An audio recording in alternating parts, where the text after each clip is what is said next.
നമ്മൾ ഇന്ന് ഉണ്ടാക്കാൻ പോകുന്നത് പണ്ടൊക്കെ ഉണ്ടാക്കിയിരുന്നൊരു പലഹാരമാണ്. പണ്ട് മടക്കി എന്നൊക്കെ പറയും. റോൾ ചെയ്തെടുക്കുക. ഇതിപ്പോൾ മൈദയിലും ചെയ്യാം, ഗോതമ്പിലും ചെയ്യാം. ഞാനിപ്പോൾ ചെയ്യുന്നത് ഗോതമ്പ് പൊടിയിലാണ്. ഗോതമ്പ് പൊടിയിൽ കുറച്ച് പഞ്ചസാരയും അതുപോലെ ഉപ്പ് ഇട്ടിട്ട് നല്ലോണം മിക്സ് ചെയ്ത് വെക്കാം. കുറച്ച് നാളികേരത്തിൽ നെയ്യും ഏലക്കപ്പൊടിയും പഞ്ചസാരയും ചേർത്തിട്ട് അതും ഒരു ഭാഗത്ത് മിക്സ് ചെയ്ത് വെക്കാവുന്നതാണ്. വേണമെങ്കിൽ നമുക്ക് സോഡാപ്പൊടി ഇടാം കേട്ടോ.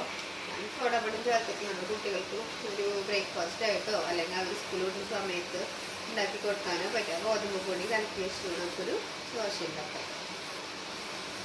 വലിയ ദോശ ഉണ്ടാക്കുന്ന കനം കുറച്ച് പരിപ്പ് ദോശ ഉണ്ടാക്കാം. നെയ്യോ ഓയിലോ ഒഴിച്ചു കൊടുത്ത്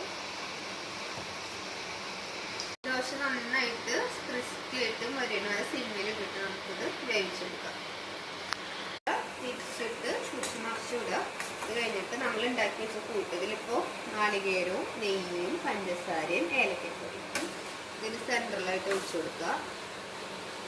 ഒഴിച്ചിട്ട് ഇതൊന്ന് നമുക്ക് റോൾ ചെയ്തെടുക്കാം.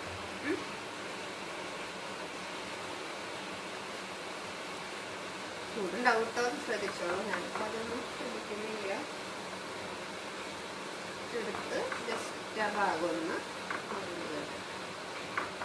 ചൂടാവട്ടെ. നമ്മൾ ഉള്ളിൽ വെച്ചിരിക്കുന്ന നെയ്യൊക്കെ ഒന്ന് ഉരുകി ഇതൊക്കെ ഒന്ന് മെൽറ്റായിട്ട് കിട്ടട്ടെ. എളുപ്പമല്ലേ? അപ്പോൾ കുട്ടികൾ 4 മണിക്കൊക്കെ വരുമ്പോൾ അവർക്ക് ഈസിയും ടേസ്റ്റിയും ആയിട്ടുള്ളൊരു 4 മണി പലഹാരമായിട്ട് നമുക്കിത് ഉണ്ടാക്കി കൊടുക്കാവുന്നതാണ്. ഓക്കെ, അപ്പോൾ എല്ലാവരും വീഡിയോയിൽ ട്രൈ ചെയ്യുമല്ലോ.